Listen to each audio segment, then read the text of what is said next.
말씀을 한번 보시겠습니다. 열왕기상 20장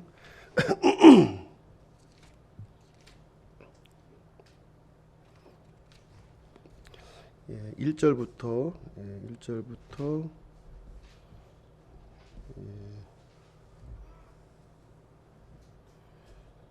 12절까지인데요. 1절부터 12절 1절부터 12절 좀 많은가요? 양이? 그러면은 1절부터 12절까지 한 절씩 교독하시겠습니다.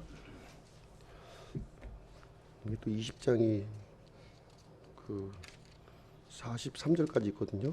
12절까지 한번 읽겠습니다.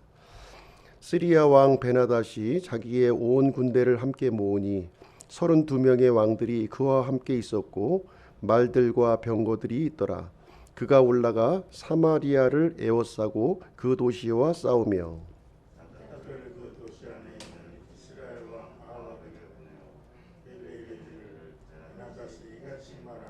내 은과 금은 내 것이요 내 아내들과 내 자식들 곧 가장 잘생긴 자들도 내 것이니라 하며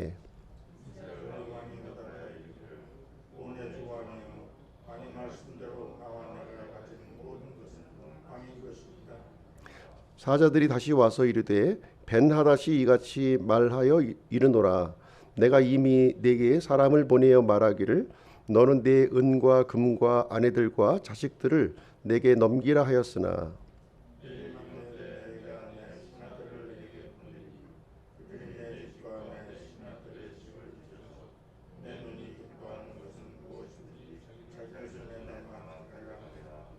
이에 이스라엘 왕이 그 땅의 모든 장로들을 불러 이르되 원하건대 이 사람들이 악한 일을 추구하는 것을 보고 주목하라.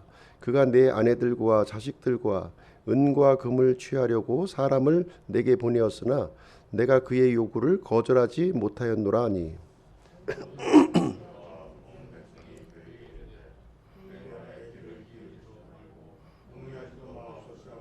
그러므로 그가 베나닷의 사자들에게 이르되 내 주 왕께 고하기를 왕께서 처음에 사람을 보내어 왕의 종에게 구하신 모든 것은 내가 하겠지만 이 일은 내가 할 수 없나이다 하라 하니 사자들이 떠나서 그에게 다시 말을 전하니라.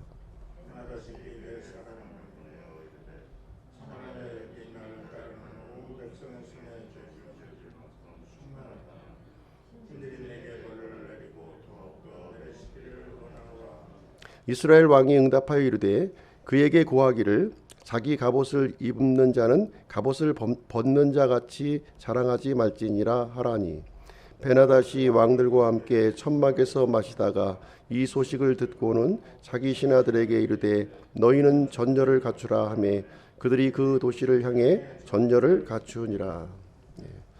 오늘은 열왕기상 20장 말씀을 같이 살펴보도록 하겠습니다. 20장 구성을 보시게 되면요, 하나님은 악인이 파멸하는 것을 기뻐하지 않으신다는 것입니다. 1절부터 12절 시리아 벤하닷이 북이스라엘을 침공했습니다. 13절부터 30절 아합은 두 번의 승리를 거두었습니다. 31절부터 34절 시리아 왕 벤하닷이 항복을 선언했습니다. 35절부터 43절 아합을 향한 심판을 예고하셨다 내용입니다. 중심 내용은요, 하나님의 사랑을 끝까지 외면하고 악을 행하는 사람은 하나님의 공의로운 심판을 맞이하게 된다는 그런 내용이 되겠습니다.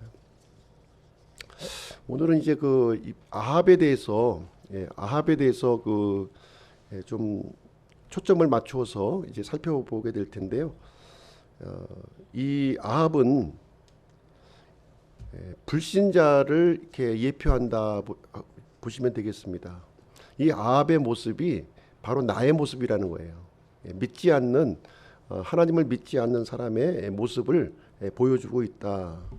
이렇게 좀 이해하시면 되겠습니다. 이 아합은 그 엘리야의 그 엄청난 기적을 눈으로 목격했죠. 그럼에도 불구하고 하나님께 돌이키지 않았다는 거예요. 바알을 심판하신 하나님. 그러니까 이제 이스라엘 땅에 이제 비를 내리지 않으셨죠. 비를 내리지 않으셨고 또 불로 응답하시는 하나님, 또 은혜의 비를 또 다시 내려주시는 이 하나님, 이 기적적인 현상을 보고도 이 아합은요 하나님께 돌이키지 않았다는 것입니다. 오늘 이제 20장 말씀을 살펴볼 텐데요. 이 시리아의 베나닷이라고 하는 아주 악한 왕이 이스라엘을 이제 쳐들어오게 됩니다. 이스라엘은 그 이제 시리아와 맞서 싸울 수 있는 상황이 아니었어요. 그럼에도 불구하고 하나님께서 이제 두 차례의 승리를 이렇게 주시게 되는데요. 그럼에도 불구하고 이 아합은요 하나님께 돌이키지 않고 하나님께 불순종하는 그런 모습, 정반대의 그 일을 이제 행하게 됩니다. 또 이어지는 21장 말씀에서는 유명한 그 나봇의 포도원 사건, 나봇이 갖고 있었던 이 포도원을 강제로 탈취하는 사건이 기록되어 있죠. 그리고 이제 22장 내용을 보시게 되면 길르앗 라못 그 원정에서 이제 아합이 죽는 이야기로 이제 열왕기 상이 이제 끝나게 됩니다. 그래서 아합을 중심으로 지금 이제 이야기가 전개되고 있는데요. 이 아합의 모습을 통해서 나의 모습을 좀 이렇게 발견했으면 좋겠고요. 또 하나님은 어떤 분이신가? 하나님께서는 어떤 분이신가 하는 것을 우리가 좀 생각하는 그런 시간이 되었으면 좋겠습니다. 자, 첫 번째 단락인데요. 그 시리아의 그 벤하닷이 북이스라엘을 이제 침공해 왔습니다. 1절 말씀해 보시면 시리아 왕 벤하닷이 자기의 온 군대를 함께 모으니 32명의 왕들이 그와 함께 있었고 말들과 병거들이 있더라. 지금 시리아가 등장하는데요. 시리아는 북이스라엘의 그 접경 지역에 있는 국가가 되겠습니다. 이 시리아는 개역 성경에서 아람이라고 표현되어 있죠. 아람국으로 표현되어 있는데 이것은 하나의 국가 체제가 아니라 이 32개의 그 도시 연합체로 구성되어 있는 거예요. 그 중에서 베나닷이 가장 강력한 우두머리 통치자가 되겠습니다. 그래서 북이스라엘과 세 번의 전쟁을 이제 치르게 되는데요. 무력을 이제 그 동원해서 이제 이스라엘을 이제 침공을 해 왔습니다. 3절 말씀을 보시게 되면 3절에 이스라엘 왕이 이제 아합이죠. 아합. 그 시리아 왕은 이제 벤하닷이에요. 벤하닷이 이제 사자를 보내서 이제 아합에게 이제 요구하는 내용입니다. 내 은과 금은 내 것이요, 내 아내들과 내 자녀들 곧 가장 잘생긴 자들도 내 것이니라. 이렇게 이 그 메시지를 이제 전달하게 됩니다. 지금 아합이 갖고 있었던 모든 소유권들, 이것을 누구의 소유라고요? 베나닷의 소유라는 거예요. 지금 이제 이것을 다시 말하자면 주종 관계를 요구하고 있는 거죠. 이제 시리아는 주인이 되는 나라고, 그리고 이제 이 북이스라엘은 이제 종의 나라의 관계를 여기서 요구하게 된 것입니다. 이때 아합은 이제 어떤 그 태도를 보이게 되냐면 대충 이렇게 그 원만하게 타협해서 워낙 강대국이기 때문에 상대가 안 되는 거예요. 그래서 이제 타협해서 원만하게 해결되기를 이렇게 원하는 마음을 갖고 있었습니다. 그런데 이제 그 이 베나닷이 한 수를 더 뜨는 거예요. 단순히 소유권만 주장할 뿐만 아니라 아주 그 굴욕적인 요구를 이제 진행하게 되는데요. 6절 말씀에 이 내용이 기록되어 있습니다. 내일 이맘때에 내가 내 신하들을 내게 보내리니 그들이 내 집과 내 신하들의 집을 뒤져서 내 눈이 기뻐하는 것은 무엇이든지 자기들의 손에 담아 가져가리라. 이 북이스라엘의 어떤 그 이 소유권을 주장할 뿐만 아니라 이제는 자기 신하들을 이제 보내가지고 마음대로 이제 이 아합이 가지고 있는 것은 마음대로 가져갈 수 있는 그런 그 권한을 지금 이제 달라는 거죠. 참 이런 그 무례한 그 이제 요구가 어디 있겠습니까? 그래서 단순히 이 베나닷은 북이스라엘과 이런 그 화친 조약을 맺으려고 하는 게 아니에요. 그렇죠? 북이스라엘이 가지고 있었던 모든 것을 빼앗을 그런 이제 마음을 갖고 있었던 것이죠. 단순히 주종 관계가 아니라 이런 속국 관계로 지금 이제 전환을 하고 있는 것이고요. 그래서 이 베나닷은 자꾸 이렇게 그 일정 부분을 이렇게 양보하면 더 많은 부분을 요구하는, 완전히 이스라엘 전체를 이제 먹으려고 하는 그런 야심을 여기서 갖고 있는 것을 여기서 이제 나타내 보여주고 있습니다. 이때 이제 그 아합은 어떻게 이제 하냐면, 지금 이제 북이스라엘의 그 소유권을 인정할 수는 있다. 그러나 직접 이 신하들이 와서 내 아내를 데려가고 내 자녀들을 데려가고 내 백성들의 모든 물건들을 이렇게 가져가는 것은 그건 용인할 수 없다, 이렇게 또 전달을 하게 됩니다. 그래서 이 시리아가 원하는 것은 내줄 수가 있겠죠. 그렇죠? 그러나 마음대로 들어와서 원하는 대로 가져가는 것은 이건 수용할 수 없다. 그렇다면 우리는 전쟁을 할 수밖에 없다 하는 이런 입장을 전달하게 됩니다. 그럼에도 불구하고요, 사실 이스라엘은 이 시리아하고는 상대가 안 되는 거예요. 어떤 군사면이나 이런 그 장비면에서 상대가 안 되는 그런 상황이 되겠습니다. 이 내용이 이제 그 베나닷에게 전달이 되는 것이죠. 12절 말씀에 보시면 베나닷이 왕들과 함께 천막에서 마시다가 이 소식을 듣고는 자기 신하들에게 이르되 너희는 전열을 갖추라. 이제 전쟁 준비에 들어간 거예요. 그냥 힘도 들이지 않고 그냥 북이스라엘의 모든 것을 이게 약탈하려고 하는 마음을 이제 갖고 있었는데, 이제 그렇게 이제 만만히 되지 않는 거죠. 그러니까 전쟁을 갖추어서 이제 무력으로 다 모든 것을 짓밟아 버리자 하는 이제 결단을 여기서 하게 됩니다. 근데 사실 이제 북이스라엘은요, 지금 그 사마리아만 남은 거예요. 사마리아만 남고 나머지는 다 점령이 된 상태예요. 그러니까 싸울 만한 군사도 없고 무기도 없는 그런 상황이 이제 되겠습니다. 그래서 북이스라엘은 이제 멸망의 그 이 직전에 있는 풍전등화와 같은 그런 상황을 이제 맞이하게 되었습니다. 이때 이제 두 번째 단락인데요. 아합은 두 번의 승리를 이제 거두게 됩니다. 이제 시리아와 이제 두 번의 그 전쟁을 진행하게 되는데요. 그 전쟁에서 두 번 다 승리해요. 이제 어떻게 승리를 하는지 그 내용을 이제 오늘 보여주고 있습니다. 13절 보시게 되면, 보라, 한 대언자가 이스라엘 왕 아합에게 와서 이르되 주께서 이같이 말씀하시기를 내가 이 온 큰 무리를 보았느냐. 보라, 내가 이날 그 무리를 내 손에 넘겨주리니 내가 주인 줄을 내가 알리라. 아합이 하나님께 기도했나요? 아합이 기도한 거 없어요.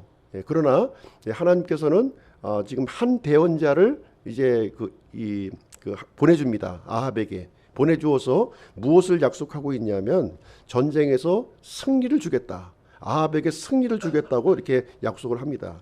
그 이유는 무엇이냐면 지금 하나님이 누구신지를 보여주겠다는 거예요. 지금 질 수밖에 없는 전쟁인데 하나님께서 이 전쟁을 승리하게 해줌으로 말미암아 명백하게 하나님께서 개입하셔서 승리를 주었다는 거예요. 이것을 통해서 하나님을 이제 우상 숭배와 이 타락으로 이제 뒤범벅이 되어 있는 이스라엘에게 하나님을 알게 해주겠다 하는 내용을 여기서 이제 얘기를 해줍니다.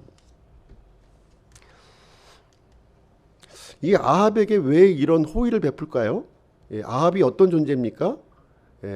온 이스라엘 땅에 이 바알과 이 아세라를 이렇게 그 전염시킨 그런 장본인 아니겠습니까? 근데 하나님께서 이렇게 악한 그 이 아합을 심판하지 않고 오히려 지금 전쟁의 승리를 돕고 있는 거죠. 왜 이렇게 하시는가? 에스겔서 18장 23절에 보시면 이렇게 기록되어 있어요. 주 하나님이 말하노라. 사악한 자가 죽는 것을 내가 조금이라도 기뻐하겠느냐? 그가 자기 길을 버리고 돌아와 사는 것을 기뻐하지 아니하겠느냐? 하나님의 은혜는요, 이렇게 선한 사람에게만 이렇게 비춰지는 것이 아니라 아합과 같이 이런 악한 사람에게도 하나님의 은혜를 이렇게 똑같이 베풀어 주시는 분이시라는 거예요. 이 사악한 자라 할지라도 죽는 것을 원치 않으신다는 거예요. 회개하고 그 잘못한 것에서 회개하고 돌이키기를 원하신다 하는 것을 여기서 얘기해 주고 있습니다. 그래서 하나님께서 이렇게 이 심판을 집행하시는 이 방법을 우리에게 알려주시고 있는데요. 너희 잘못한 사람에 대해서 무조건 징계하고 심판하는 것이 아니라는 거예요. 그 전에 경고를 주시고요, 돌이킬 기회를 주시고요. 근데 끝까지 그 악한 길에서 이렇게 고집하고 이렇게 물러서지 않았을 때 최종적으로 사용하는 방법이 바로 심판인 거예요. 그렇죠? 이 아합에게도 이러한 부분을 지금 이제 알려주시고 있는 거죠. 아합이 죄인이라고 하는 사실을 깨닫고 이 죄의 길에서 돌이키기를 하나님은 원하시고 있는 거예요. 단순히 죄에 대해서 심판하시는 것이 목적이 아니라 죄인이 돌이키는 것이 그 목적이다 하는 것입니다. 그래서 1차와 2차 전쟁을 통해서 아합에게 하나님이 어떤 분이신가 하는 것을 여기서 알려주시는 거예요. 그래서 1차 전쟁을 한번 보겠습니다. 1차 전쟁. 1차 전쟁에서 15절 말씀해 보시면 그때의 아합이 여러 지방의 통치자들의 청년의 수를 세니 그들이 232명이었으며 그들을 센 뒤에 그가 온 백성 곧 이스라엘의 모든 자손의 수를 세니 7,000명이더라. 이 대언자의 그 조언에 따라서 이게 군사들을 소집해 보니까 몇 명이라고요? 지금 232명과 7,000명의 그 백성들이라는 거예요. 예, 그러니까 7,232명이죠. 총 그 동원된 군사 수가 지금 이 시리아 군대는 10만 명이 넘는 거예요. 10만 명이 넘는 군대들과 이제 싸움을 하게 되는데요. 하나님께서는 아합이 이 7,232명을 데리고 선두에 서서 이 군사들을 지휘하면 승리를 주겠다고 이렇게 약속을 해주게 됩니다. 이때 이상한 일이 발생하는 거예요. 이상한 일이 발생하는데 21절 말씀해 보시면 그 상대가 안 되는 이 규모의 그 전투에서 지금 엄청난 일이 발생합니다. 21절 이스라엘 왕이 나가서 말들과 병거를 치고 큰 살육으로 시리아 사람들을 죽였더라. 이 시리아 사람들이 이 중무장한 이 군인들이 추풍 낙엽으로 이제 떨어지는 거예요. 예, 추풍 낙엽으로 죽어나가는 모습을 이제 여기서 보여주고 있습니다. 그래서 시리아는 절대로 질 수 없는 그 전쟁에서 이렇게 패배를 했고요. 이스라엘은 절대로 이길 수 없는 전쟁에서 승리하는 기가 막힌 일이 여기서 발생을 했습니다. 이 대언자가 이렇게 말씀했던 그 사실이 말씀대로 그대로 이루어지는 일이 이루어진 거예요. 하나님의 말씀에 순종했을 때 이스라엘에게 승리를 주셨다는 거예요.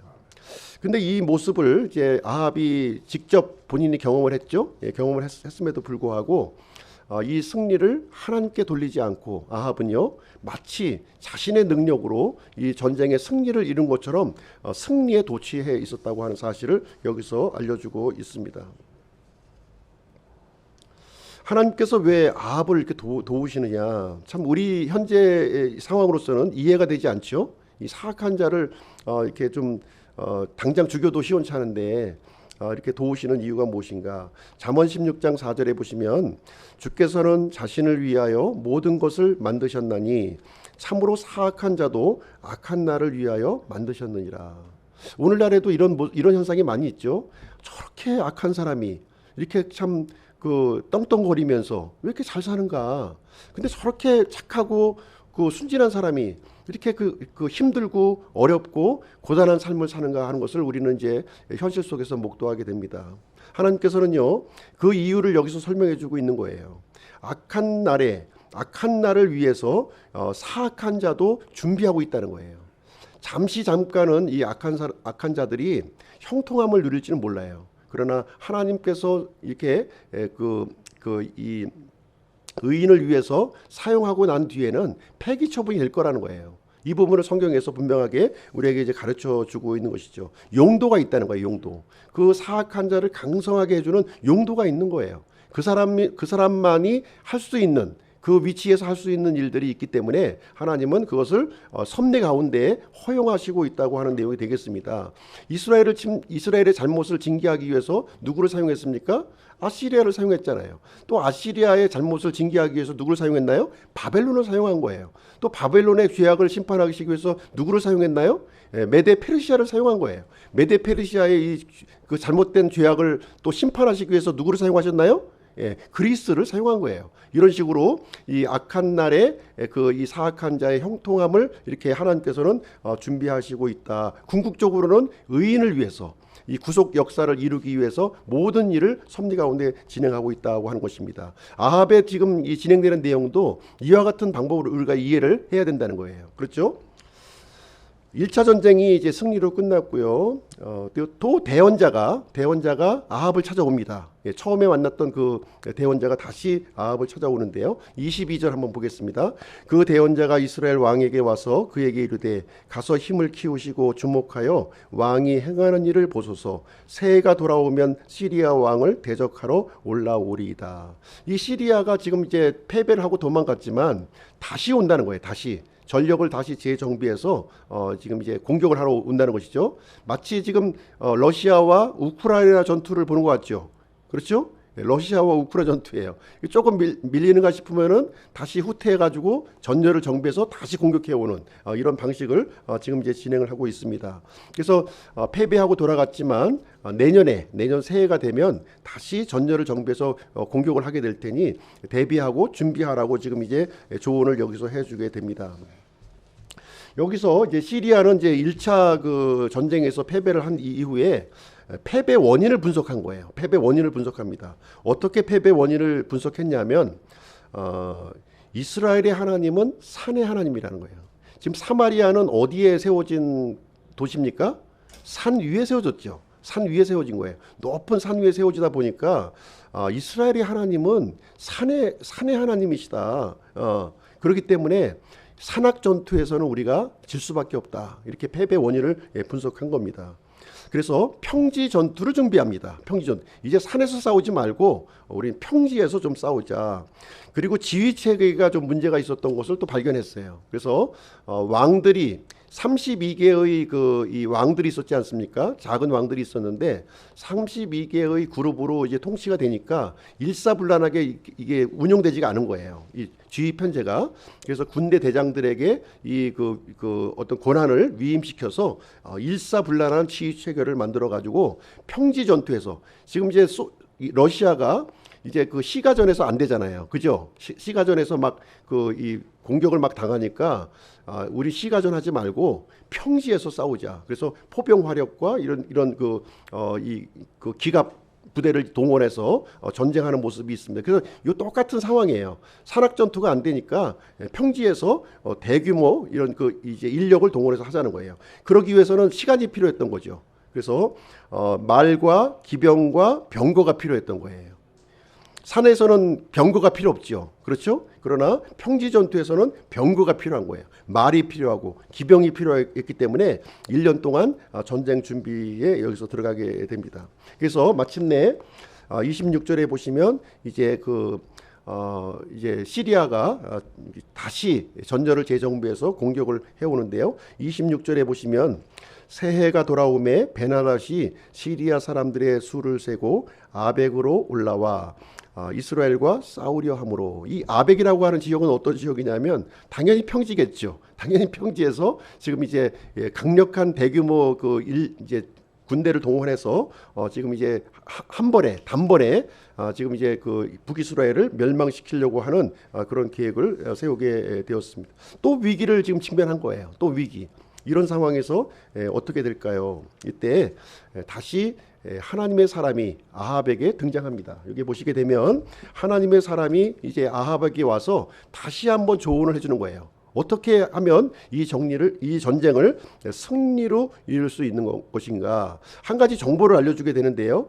시리아 사람들이 이제 뭐라고 지금 얘기했냐면 이스라엘의 하나님은 산의 신이요 골짜기의 신이 아니라는 거예요. 그렇죠? 그러므로 이제 골짜기에서 싸우면 승리할 것이다 이렇게 얘기를 했는데 지금 이제 이 아합에게 하나님께서 하시는 말씀이 뭐냐면 이스라엘의 하나님은 산의 하나님일 뿐만 아니라 골짜기 하나님이시다. 지금 골짜기에서도 승리를 너희에게 줄 것이다. 그래서 이 이스라엘의 하나님이 살아계시고 전능하신 하나님이라고 하는 것을 이 골짜기 전투에서 승리를 보여줌으로 말미암아 하나님을 드러내 보이겠다 하는 내용을 이 대원자가 여기서 아합에게 알려줍니다.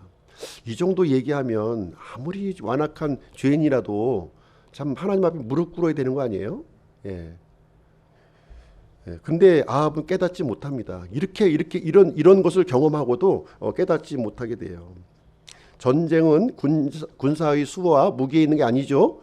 하나님께 달려 있다고 하는 사실을 이제 아합은 알아야 되는데 이 사실을 이제 깨닫지 못하게 돼요. 그러면서 2차 전쟁이 진행됩니다. 2차 전쟁이 진행되는데 2차 전쟁에 어떤 일이 일어나냐면 29절에 간략하게 기록이 되어 있어요. 그들이 이래 동안 서로 마주보며 진을 쳤는데 일곱째 날에 싸움이 벌어져 이스라엘 자손이 하루에 시리아 사람들의 보병 10만 명을 죽이니라. 이스라엘 군대는 몇 명이에요? 7천 명 불과해요. 7천 명. 7천 명과 10만 명이 일주일 동안 서로 노려보고 있다가 일곱째 날에 이제 싸움이 탁 붙었는데 어떻게 됩니까? 7천 명에게 10만 명이 죽임을 당하는 그런 일이, 그것도 평지에서, 산지가 아니라 평지에서 이 대승리를 이게 됩니다. 이 정도 되면은 이제 아합은 어떻게 됩니까? 이 승리가 이제 하나님으로부터 온 것을 알고 하나님께 영광을 돌려야 되겠죠. 그렇죠? 그러나 아합은 마치 자신이 이렇게 위대한 능력을 가지고 있어서 승리를 한 것처럼 승리감에 도취를 하고요. 이제 하나님께 영광을 돌리지 않게 됩니다. 그래서 여기 보시게 되면 이제 1차 침공이 사마리아 이제 그 도시를 침공한 거였고요. 2차 침공은 이제 아벡 전투죠. 아벡에서 산지 전투에서 두 번 다 이제 그 시리아는 강력한 대군과 무기를 갖고 있음에도 불구하고 하나님에 의해서 패배한 사실을 여기서 말해주고 있습니다. 그래서 이제 베나닷이 이제 항복을 선언하게 되죠. 항복을 선언하게 됩니다. 31절에 보시게 되면 이제 베나닷이 이제 아합 왕에게 긍휼을 이제 요청해야 되겠다. 생명을 좀 보존해 달라고 얘기해야 되겠다 이렇게 합니다.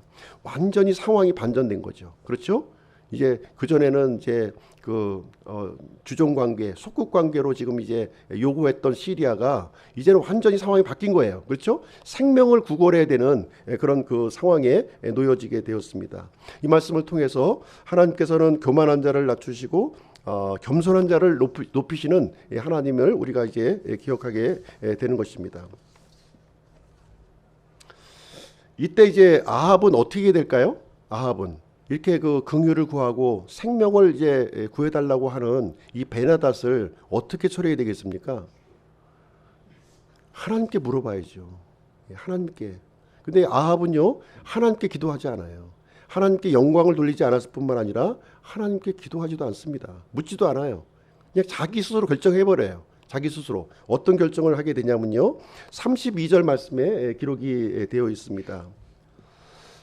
이 베나닷이 어떻게 얘기합니까? 자신을 왕의 종 베나닷, 왕의 이제 종이 된 거예요. 지금 이스라엘의 종, 그 강력한 나라가 지금으로 얘기하면 러시아가 우크라이나한테 지금 이렇게 하는 거예요. 우크라이나의 종, 이 푸틴이 뭐 이렇게 하면서 지금 이제 살려달라고 구걸하는 상황이 되는 것입니다.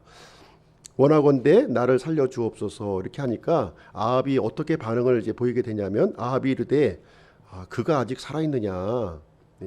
그는 내 형제니라 이렇게 하는 거예요. 아니 지금 지금 북이스라엘을 침공한 원수 국가 아닙니까? 원수 국가를 향해서 지금 하는 말이 내 형제니라 이렇게 얘기를 하는 거예요.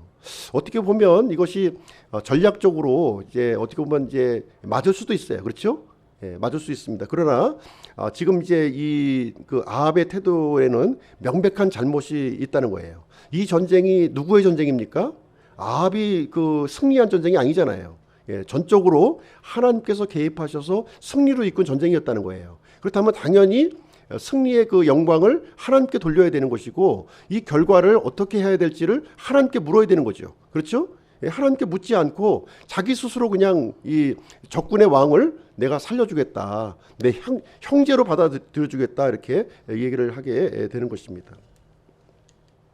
여기 보시면 이스라엘의 그 율법에 보시면 진멸법이라고 있어요. 진멸법이 무엇이냐면 하나님께서 그 약속의 땅 가나안을 이렇게 허락해 주셨을 때 그 약속의 땅에 살고 있었던 그 7개의 족속들이 있었죠. 7개의 족속들을 어떻게 하라고 그랬습니까? 완전히 진멸하라고 했어요. 완전히. 너무나도 가혹할 정도로 그 도시 안에 있는 모든 것들을 진멸하되 남자와 여자와 어린이와 노인과 소와 양과 나귀를 칼날로 진멸하라. 완전히 진멸하는 거예요. 이 진멸한다고 하는 것은 무슨 의미를 갖고 있냐면 하나님 앞에 바쳐드린다는 거예요. 예. 하나님 앞에 희생물로 이것을 바쳐드린다는 의미를 가지고 있어요. 그래서 하나님께서는 이 이교도들을 이렇게 진멸하라고 이렇게 명령하셨어요. 그래서 이스라엘 백성들은 이 하나님의 명령에 순종해야 되는 거예요.